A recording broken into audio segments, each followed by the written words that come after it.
नमो अरहंताणम नमो अरहंताणम नमो अरहंताणम। ये शुद्ध और अशुद्ध होने के दो कारण बन गए। शुद्ध होने का कारण कसाय की मंदता और अशुद्ध होने का कारण कसाय की तीव्रता।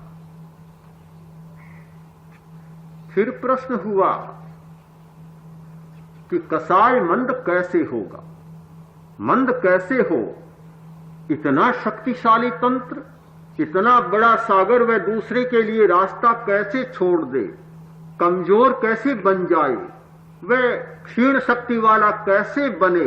क्या उसका भी कोई उपाय है या अपने आप ही बन जाता है? अपने आप नहीं बनता, उसका भी एक उपाय है। मंद कसाया हुंति सब संग विप्पमुक्कस्य। मंद कसाय होने की एक प्रक्रिया है, उसका एक उपाय है और वह उपाय ही साधना है। जो व्यक्ति साधना करता है वह कसाय को मंद करने का उपक्रम करता है। साधना के द्वारा कसाय हमारे मंद होते हैं। कसाय का मजबूत मोर्चा ढीला पड़ जाता है, शिथिल हो जाता है और निष्क्रिय होने लग जाता है। हमारी सारी साधना का आधार है कसाय को मंद करना, कसाय की शक्ति को क्षीण करना, चैतन्य की पवित्र धारा में, निर्मल धारा में मिल जाने वाले कसाय के अपवित्र जल को, रस को निकाल देना, जिससे कि वह शुद्ध बन जाए और पवित्र बन जाए, या पवित्र शब्द भी समाप्त हो जाए, अपवित्र शब्द भी समाप्त हो जाए। चैतन्य जैसा है वैसा का वैसा रह जाए। क्योंकि जब अपवित्र होता है तो हमें पवित्र कहना पड़ता है। वास्तव में चैतन्य न पवित्र है न अपवित्र है, वह तो एक प्रकाश है, आलोक है, ज्योति है, जैसी है वैसी है। उसके लिए पवित्र और अपवित्र विशेषण लगाने की जरूरत नहीं होती। यह तो इसलिए लगाना पड़ता है कि कसाय के द्वारा चैतन्य की धारा जब मलिन हो जाती है, अपवित्र हो जाती है, तो उसकी सापेक्षता में चैतन्य को भी पवित्र कहना पड़ता है। किंतु हम साधना के द्वारा उस स्थिति का निर्माण करना चाहते हैं कि चैतन्य कोरा चैतन्य ही रहे, ये पवित्रता और अपवित्रता के पूंछ उससे कट जाए, टूट जाए। कसाय मंद कैसे हो सकता है? क्या साधना है जिसके द्वारा कि कसाय को मंद करें? इस प्रश्न पर हम सोचें तो लगेगा कि अध्यात्म का समूचा तंत्र, अध्यात्म का समूचा उपदेश, धर्म की सारी गाथाएं एकमात्र कसाय को मंद करने के लिए हैं।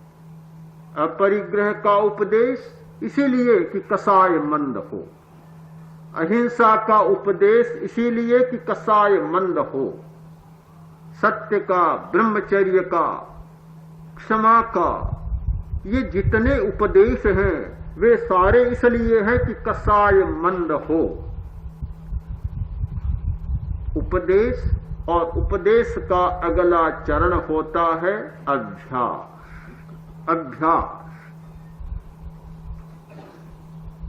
ये प्रश्न सबके सामने है कि कसाय को मंद करने के लिए आत्मनियंत्रण जरूरी, अभ्यास जरूरी है। किंतु प्रश्न हुआ अभ्यास कहां से शुरू करें, कहां से शुरू करें, सबसे पहले क्या करें? इस प्रश्न पर धर्म के क्षेत्र में, अध्यात्म के क्षेत्र में बहुत चर्चाएं हुई हैं, तो मनोविज्ञान के क्षेत्र में भी मिलती जुलती चर्चाएं हुई है। अनेक दार्शनिकों ने इस प्रश्न पर चिंतन किया। मैं वर्तमान के चिंतन को प्रस्तुत कर अतीत के चिंतन को प्रस्तुत करना चाहता हूं।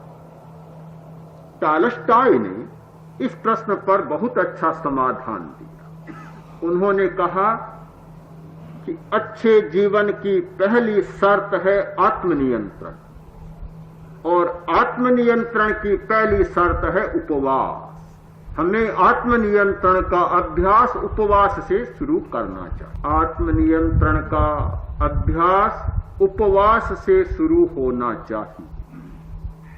यह है आज के एक महर्षि का चिंतन, जो वर्तमान युग का एक साधक, साधु या महर्षि हुआ है, उसका चिंतन। अब पुराने चिंतन पर मैं आपको ले चलूं। महावीर ने तपस्या के 12 प्रकार बतलाए। आत्मनियंत्रण कहां से शुरू करें? भगवान महावीर ने कहा तपस्या से शुरू करें, अनशन से शुरू करें। अनशन से पहला उपवास, अनशन से शुरू करें। न जाने विचारों में भी कहां से साम्य होता है। और जो भी आत्मा का अनुभव करने वाले लोग होते हैं, वे कोई दो लक्ष्य पर नहीं पहुंच सकते। संप्रदाय के विचार 2 दिशाओं में पहुंच सकते हैं, किंतु अध्यात्म के अनुभव 2 दिशाओं में नहीं पहुंच सकते। अध्यात्म को नहीं बांटा जा सकता कि ये किसने कहा, ये किसने कहा। जो पहुंचेगा एक तथ्य पर ही पहुंचेगा। भगवान महावीर ने कहा अनशन से आत्मनियंत्रण शुरू होना चाहिए। अनशन, ऊनोदरी, वृत्ति संक्षेप, रस परित्याग, यानी भोजन से पहल होनी चाहिए आत्मनियंत्रण। आत्मा के नियंत्रण में यदि कोई सबसे बड़ी बाधा है तो वह है भोजन। भोजन सुस्ती लाता है। टॉलस्टॉय ने कहा, जो भोजन का संयम नहीं कर सकता, उपवास नहीं कर सकता, वह सुस्ती को कैसे मिटाएगा। और जो सुस्ती को, प्रमाद को, आलस्य को ही नहीं मिटा सकता, वह भला आत्मनियंत्रण कैसे कर सकेगा? नहीं कर सकता। उन्होंने बहुत अच्छी बात कही कि हमारी कुछ नींव की इच्छाएं होती हैं, मौलिक इच्छाएं होती हैं। यदि उन इच्छाओं को भी हम समाप्त नहीं कर सकते, तो उन इच्छाओं के आधार पर पलने वाली जटिल इच्छाओं को कभी समाप्त नहीं कर सकते। तो नींव की इच्छाएं हैं भोजन की इच्छा, काम की इच्छा और लड़ने की इच्छा। ये नींव की इच्छाएं हैं। लड़ने की इच्छा नींव की इच्छा है। निमंत्रण देने की जरूरत नहीं, लड़ाई के लिए आदमी हमेशा तैयार रहता है। और काम की इच्छा, काम का तनाव बना रहता है। और खाने की इच्छा, भोजन की इच्छा, ये मौलिक इच्छाएं हैं, नींव की इच्छाएं हैं। यदि इन इच्छाओं को समाप्त नहीं किया, इन पर विजय नहीं पाई, नियंत्रण नहीं पाया, तो इनके आधार पर पलने वाली जो दूसरी जटिल इच्छाएं होती हैं, उन पर कभी विजय नहीं पाया जा सकता। तो आवश्यक है कि मूल की इच्छाओं पर विजय करें। और उनमें सबसे पहली है भोजन की बात, और बहुत महत्व की बात है, क्योंकि हमारे सारे शरीर की क्रियाएं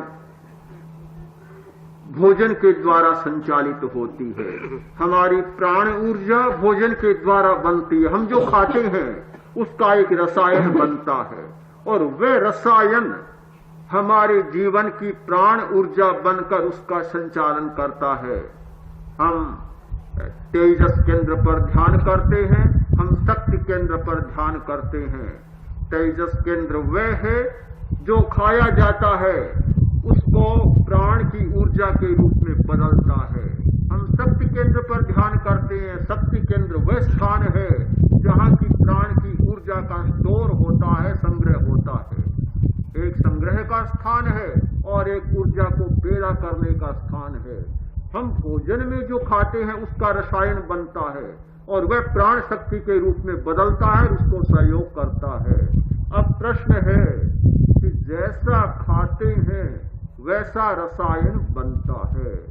बहुत बड़ा प्रश्न आ जाता है कि कैसा खाएं, कितना खाएं और क्या खाएं। एक बहुत बड़ा प्रश्न आ जाता है।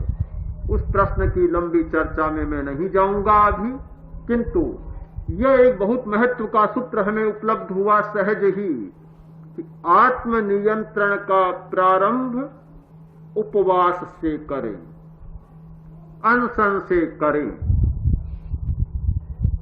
कम खाने से करें